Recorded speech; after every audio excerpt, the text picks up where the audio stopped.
In this brief yoga flow, I invite you to connect into the fluidity of your hips and heart connection.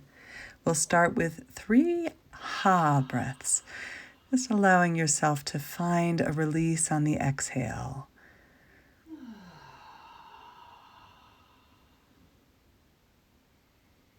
Letting go of any unnecessary tension.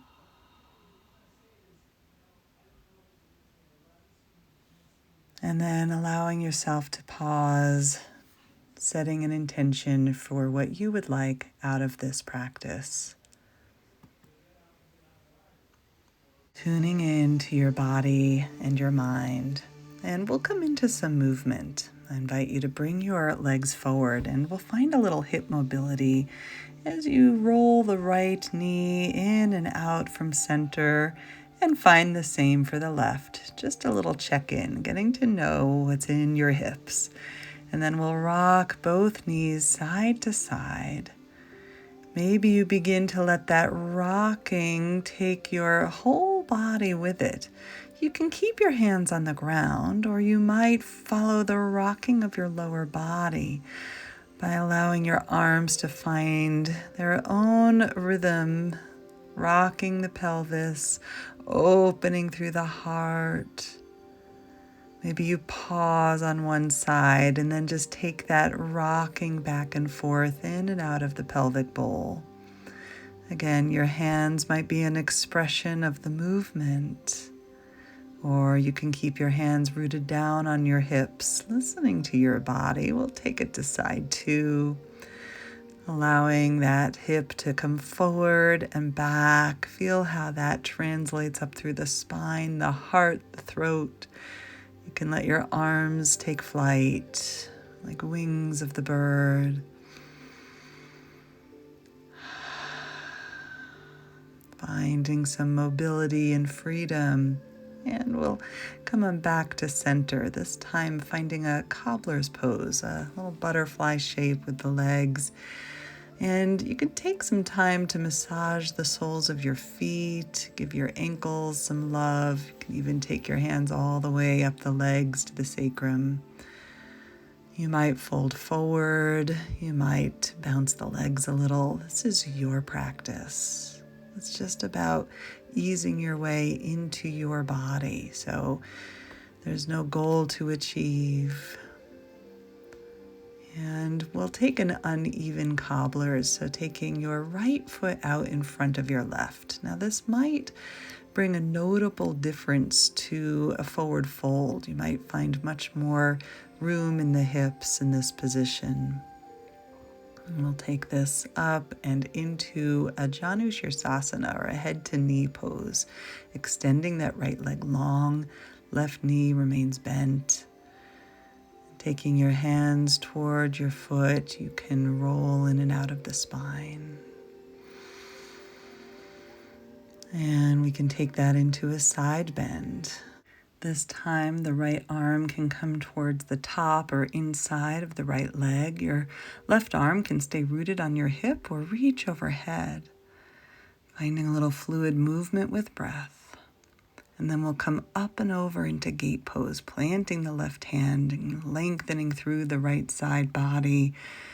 Foot reaches down, hand reaches up overhead. And coming back to earth. Let's give your right hip a little more love here, rocking the baby, hands holding on to knee and foot, and then into fire logs. Now, your right knee might stack over the left foot or ankle, or it might be quite lifted. You can always place a folded blanket or towel between your knee and your ankle. You might stay upright, or you might find some fluid movements folding over your legs.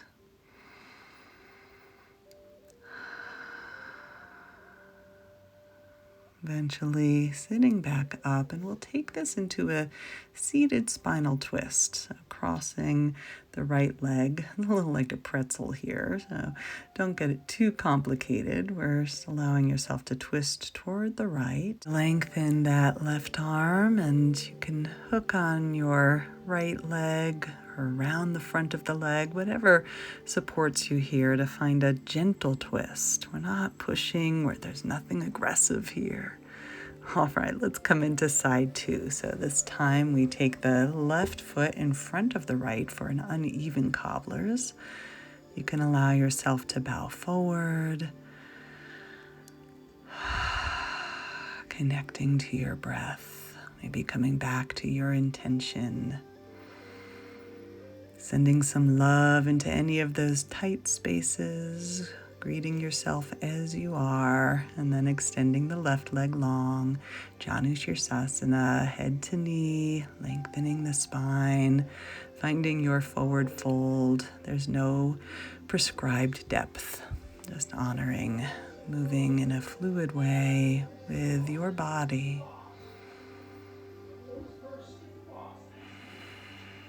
And we'll take this into the side body flow. Extending left leg to the side. Left arm can come to the inside of the leg or on top of the leg. Maybe the right arm reaches overhead. Just listening to what supports you here. No right, no wrong. Eventually coming up and out. You can find gate on this side if that served you on the other side. Allowing yourself just to reach intuitively, stretch, and descend.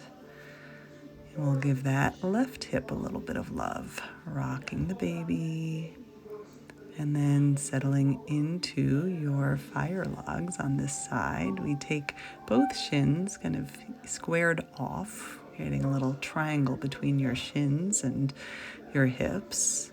You might stay upright, you might fold forward, listening and honoring. A little undulation of the spine if that feels good. Moving with the breath.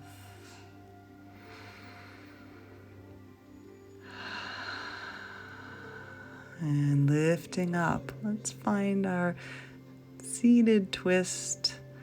A little pretzel shape here. Nothing too fancy. You can lift the arms, maybe twist without the use of the hands at all, and then just allow the hands to come down and support the twist. You can reach the right arm up overhead before settling into either hooking the knee or elbow to the inside. You can explore how it feels to gaze back or forward, honoring your neck. Greeting yourself lovingly as you are, and will unwind. Give yourself a little hug here, just wrapping around your legs. And then coming all the way down onto your back, we'll take just a few hip openers here. These are some of my personal favorites. We'll start by drawing the right knee in, clasping around the right shin, and extending the left leg long. You can always keep that left leg bent. There's plenty of options here. You can take a few breaths rotating that right knee. Eventually we will bend that left knee and take the left heel towards the right hip. So we're a little pretzel under the body. As you hold on to the top of the right shin, you might extend that left arm behind you. And then we'll take this into a little supine twist. With your left leg bent, you can take your right arm around and take hold of your left foot. Wow, what a pretzel once again. Let it feel good. Let's unwind and take side two. This time it's your left knee that you hug into your chest, extending the right leg long. A few breaths like this, just pulsing your left knee in, or a few rotations into the hip. And then we'll bend into the right knee, taking right foot by your left hip, left hand on your left knee, right arm can come overhead. Once you find these movements in your body, make them yours, come back again and again, allow them to evolve. So as you breathe into your body, in the shape. The shape inevitably begins to change, as do your sensations.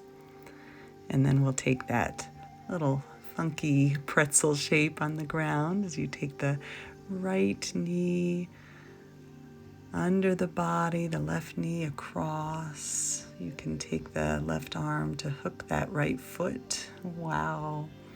Okay, nothing right nor wrong, just allowing yourself to feel nourished by your practice. I'll take a little rest here in final Shavasana, just letting the legs come long, arms by your sides. At this point, allowing yourself to receive the nourishment of this short practice, allowing your breath to just simply be, nothing to do, letting your weight go into gravity, and then either staying here or rolling to your side, coming into a fetal position, eventually maybe pressing back up to sitting, and a brief pause, simply noticing what's present for you now. Sensing breath, body, and mind.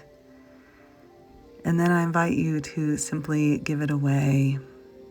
What's done is done. Namaste.